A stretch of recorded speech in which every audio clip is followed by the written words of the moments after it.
Hello student, तो आपका आज आपका नया वीडियो आ रहा है रीजनिंग का। देखिए, रीजनिंग में हम लोगों ने बहुत सारे कोडिंग, डिकोडिंग और एनालॉगी से रिलेटेड क्वेश्चंस पढ़े हैं। लास्ट टाइम पे जो हम लोगों ने एनालॉगी देखी थी वो थी वर्ड एनालॉगी। एनालॉगी तो कई तरीके की होती है, वर्ड से होती है, अल्फ़ाबेट एनालॉगी होती है, ग्रुपिंग एनालॉगी आती है।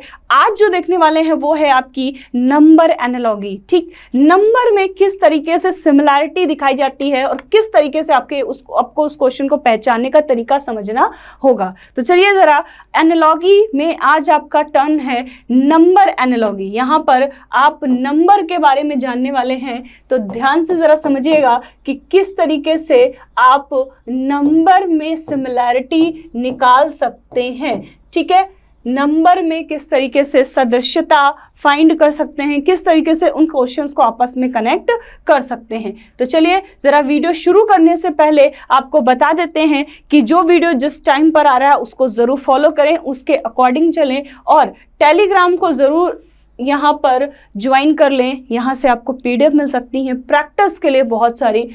इंस्टाग्राम पे फॉलो करें और फेसबुक पेज पर भी लॉगिन करें। ऑनलाइन कोर्सेज पढ़ना है तो रेविंग्स और काबिल ऐप डाउनलोड कर लें और उस ऐप के थ्रू आप किसी भी पर्टिकुलर टीचर, सब्जेक्ट या फिर कंप्लीट पैकेज में कम तैयारी कर सकते हैं। नेक्स्ट है आपका ल्यूसेंट की। अगर आप बुक अच्छे से तैयारी करना चाहते हैं, आपने ल्यूसेंट खरीद रखी है या आप उसे पढ़ना चाहते हैं लेकिन उसका सोल्यूशन नहीं है आपके पास, तो आप यहाँ से ल्यूसेंट का सोल्यूशन परचेस कर सकते हैं, जिसमें आपको हर चीज़ यहाँ पर कंप्लीट तरीके से मिल जाएगी। नेक्स्ट आपका NDA का यहाँ पर कोर्स है 6 मंथ और 1 ईयर के लिए। ठीक है, चलिए स्टार्ट करते हैं नंबर एनालॉगी। ठीक, एनालॉगी का बेसिक सा मतलब यही होता है कि एनालॉगी का मतलब है सिमिलैरिटी। ठीक है, ऑलरेडी हम लोग पढ़ चुके हैं सिमिलैरिटी। तो सिमिलैरिटी क्या है, सदृश्यता है क्या। ठीक, तो आप वर्ड्स में तो सिमिलैरिटी समझ में आती है कि भाई ये अगर किसी का अपोजिट है तो नेक्स्ट वाला भी हमें क्या बताना है, उसी चीज़ का अपोजिट बताना है। अगर ये किसी का ग्रुप है यानी उसका नेम बोला गया है तो वो सेकंड वाला भी हमें उसका नेम बताना है। नंबर में कैसे करें, तो नंबर का वही तरीका है जैसे कोडिंग चलती है, कोडिंग का आप लॉजिक समझते हो, सेम तरीका वही है यहाँ पर भी। तो ज़रा देखिए, पहला क्वेश्चन क्या कह रहा है, 6415 से बना है आपका 5304। ठीक है, ये इनका आपस में कनेक्शन है। ये 5304 कैसे आया है, यही लॉजिक आपको पहचानना है और उसी लॉजिक के बेस पे आपको 7896 से क्या नंबर आएगा वो यहाँ पर बताना है। तो जरा देखिए, अगर हम ध्यान से देखें तो यहाँ पर हमें जो 6415 है और 5304 है उसमें लॉजिक कोई स्क्वायर, क्यूब या मल्टीप्लाई वाला फॉर्म तो नजर नहीं आ रहा है, लेकिन जरा अंतर देख लेते हैं, है ना। जब कुछ नजर नहीं आए तो एक बार अंतर जरूर करके देखिएगा, क्योंकि अंतर से समझ में आ जाता है लॉजिक। ठीक, तो जरा हमने इसका अंतर किया, 6415 माइनस 5304। जब अंतर किया तो ये आ रहा है 1 1 1 और 1। यानी एक चीज क्लियर हो गई कि 6415 से ये 4 बार 1 को हटाया गया है, तब ये 5304 बना है ना। तो इसका जो अगला वैल्यू जो है वो वही होगा जिनके बीच में अंतर क्या होगा, 4 बार 1 का। तो देख लो भैया ऑप्शन में कि 4 बार 1 का अंतर कहाँ समझ में आ रहा है। तो पहले ऑप्शन में अगर हम देखें तो 7 से 1 हटाओ तो 6, 8 से 7 हटाओ तो 7, 9 से लेकिन अगर 0 हटाएंगे तो 1 नहीं बन रहा है, 9 बन रहा है। यानी पहला ऑप्शन तो गलत है। ये आप सीधा सीधा कर लो कि 7 8 9 6 से आप 4 बार 1 हटा दो भैया, तो क्या दिख रहा है, ये 5 है, ये 8 है, ये 7 है और ये 6 नजर आ गया आपका ऑप्शन नंबर 4। यानी कि 6785 इज करेक्ट आंसर। ठीक, तो इस तरीके के लॉजिक आपको बहुत ही अच्छे से क्लियर हो जाएंगे। सेकंड देखिए, सेकंड क्या कह रहा है, 456 से 15 बना है तो 789 से क्या बनेगा, यहाँ पर आपको बताना है। तो अगर लॉजिकली देखें कि 456 से 15 कैसे बना होगा, ये इसका कोई स्क्वायर या स्क्वायर क्यूब ऐसा तो कुछ नहीं दिख रहा है। एक लॉजिक दिख रहा है क्या, अगर इन तीनों को जोड़ दें 4 + 5 + 6, तो अगर हम जोड़ दें तो ये 15 बन रहा है। ठीक, तो क्या इसको जोड़ने पर कोई ऑप्शन आपका यहाँ मिल जाएगा? तो ज़रा देखिए, 7 + 8 + 9, ये आपका क्या बन रहा है 24, यानी आपका ऑप्शन नंबर है 24। तो पहले वाले का लॉजिक या कोडिंग आपको फाइंड करनी है और उसी के रिलेटिव में जो आंसर आपको सेकंड वाला है उसी से रिलेशन बनाकर आपको उसका आंसर निकालना है। ठीक है, चलिए जरा क्वेश्चन नंबर 3 देखते हैं। कह रहा है 3 से बना है 243, तो बताएं भाई 5 से क्या बनेगा। तो जिनको भी भैया क्यूब या स्क्वायर ये सारी चीजें पता हैं उनको देखते ही पता चल गया होगा कि 3 से 243 कब बन सकता है, कोई गुणा या मल्टीप्लाई उससे नहीं बनेगा। आपको सीधा नजर आ रहा है कि जो 243 होता है वो 3 की पावर 5 होती है। 3 की पावर 5 आपकी क्या कहलाती है 243। तो सिंपल सी बात है, जो 5 की पावर 3 होगा वही आपका आंसर है। तो आपको पता ही है 5 की पावर 3 यानी क्यूब होता है 3125, यानी ऑप्शन नंबर 3 आपका करेक्ट है। और ये लॉजिक तभी आपको और अच्छे से क्लियर होंगे क्योंकि ये फिक्स नहीं होते हैं, है ना। इनका लॉजिक फिक्स नहीं होता है कि नहीं भैया ये बता दिया स्क्वायर वाला तो स्क्वायर वाला ही आएगा। क्या पता उसका कौन सा दिमाग लग जाए, वो कौन सा लॉजिक बैठा दे, तो उसके बेसिस पे। तो ये प्रैक्टिस से, मोर प्रैक्टिस, जितने ज़्यादा प्रैक्टिस करेंगे उतने ज़्यादा लॉजिक आपके माइंड में क्लियर हो जाएंगे। नेक्स्ट देखिए, जैसे 4th नंबर है, 4th नंबर कह रहा है 6, 18 और 4 से क्या बनेगा भैया। 6 से 18 तो बनता नजर आ रहा है, लेकिन 4 से हम क्या बना लें कि आपके ऑप्शन में नजर आए। तो पहले तो ये देखो 6 से 18 बना कैसे। ठीक है, क्या स्क्वायर है ये, क्या क्यूब है। ठीक, तो स्क्वायर क्यूब तो नहीं नजर आ रहा है, लेकिन 6 से 18 के बीच का अंतर देख लेते हैं। 18 और 6 के बीच का अंतर है 12, यानी अगर हम 6 में 12 जोड़ रहे हैं तो 18 बन रहा है ना। तो यानी कि ये बन रहा है 6 में अगर हम 12 जोड़ दें तो आपका 18 बन रहा है। तो भाई 4 में भी जरा 12 जोड़कर देख लेते हैं क्या ऑप्शन में आपको मिल जाएगा। तो जैसे हमने 4 में 12 जोड़ा ये बन गया आपका 16, यानी एक सिंपल सी बात समझ में आई, दोनों का जो डिफरेंस है उसको इंक्रीज किया जा रहा है। तो आपका आंसर क्या हो गया 16। बहुत आसान है ना। कुछ कभी कभी क्वेश्चन बहुत आसान मिल जाते हैं, कभी कभी ऐसा लॉजिक मिलता है कि आपका दिमाग ही घूम जाता है। तो बस कोशिश यही करनी है कि आप प्रैक्टिस करें तो आपको आसान और डिफिकल्ट दोनों ही तरीके के क्वेश्चन आ जाएं। जैसे नेक्स्ट दिया है 1, 4 और अब की बार यहाँ नंबर मिसिंग दिया है, तो ध्यान रखिएगा। यानी ये जो है आपका रिजल्ट है, 1 से 4 कैसे बना, ठीक है, लेकिन यहाँ जो वैल्यू आएगी उसका ये रिजल्ट है। ठीक, तो ये उल्टा कभी मत करना, प्लेसेस का बहुत ध्यान रखना कि 1 से 4 तो बनता नजर आ रहा है, 64 कैसे बना, मतलब यहाँ कोई वैल्यू है उससे 64 कैसे बना। तो जरा देखिए 1, 4 अगर हम देखें तो हमें ये नजर आ रहा है 1, 4, 64।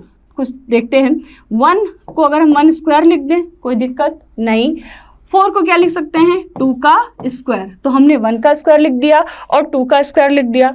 यहाँ पर जरा देखते हैं कि क्या ये कोई स्क्वायर है। 64 क्या किसी का स्क्वायर होता है? हाँ होता तो है भाई, 8 का स्क्वायर होता है। क्या अगर ये 8 का स्क्वायर है तो क्या यहाँ कहीं 7 का स्क्वायर ऑप्शन में नजर आ रहा है? नहीं नजर आ रहा है।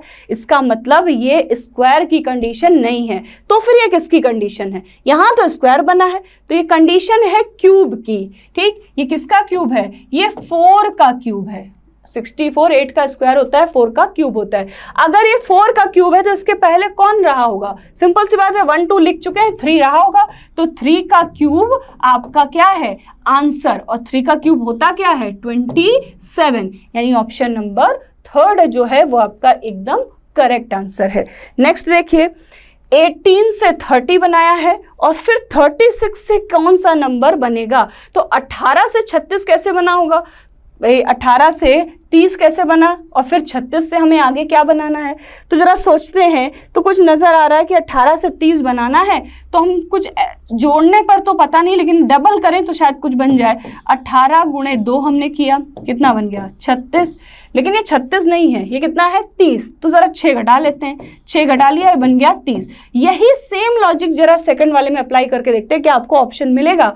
तो हमने क्या किया, यहाँ पर 36 का दुगना कर दिया। 36 का दुगना होता है 72, उससे हमने 6 घटा दिया तो बन गया आपका 66। बिल्कुल आपको ऑप्शन नंबर 2 में 66 नजर आ रहा है, यानी आपका ऑप्शन नंबर 2 एकदम करेक्ट है। नेक्स्ट देखिए क्वेश्चन नंबर 7।